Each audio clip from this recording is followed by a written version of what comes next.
आपने कभी सोचा है कि हमारे भगवान को लहसुन प्याज का भोग क्यों नहीं लगाया जाता है? क्यों जो अधिक पूजा पाठ करने वाले व्यक्ति हैं, ऋषि मुनि हैं, साधु संत हैं, वो लहसुन प्याज से दूरी बना के रखते हैं? आखिर इसके पीछे क्या कहानी? आज जानते हैं इसके पीछे क्या कहानियां हैं। तो जब समुद्र मंथन हुआ था तो उसमें से विष और अमृत दोनों निकला।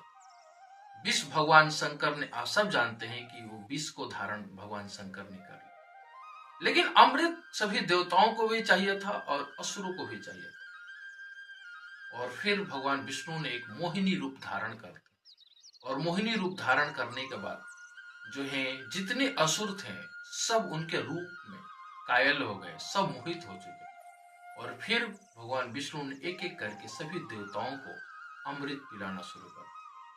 अमृत पिलाते समय ही एक राक्षस को लगा, एक असुर को लगा कि अमृत जो है सिर्फ देवताओं को ही मोहिनी पिला रही है, और वो फिर जाकर सूर्य और चंद्रमा के बीच में जाके बैठ जाता और फिर वो अमृत पी लेता है। और पीते ही भगवान विष्णु को पता चलता है ये तो अमृत पी लिया।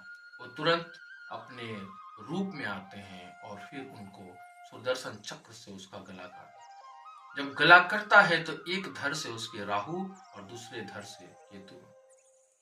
माना जाता है, कहा जाता है कि जो उससे उसके खून में जो है अमृत का कुछ अंश भी आ चुका था, और जो खून जो है कुछ पृथ्वी पर जो गिरा उससे कुछ फसल हुआ, और वो फसल कुछ और नहीं है, ये लहसुन और प्याज ही है।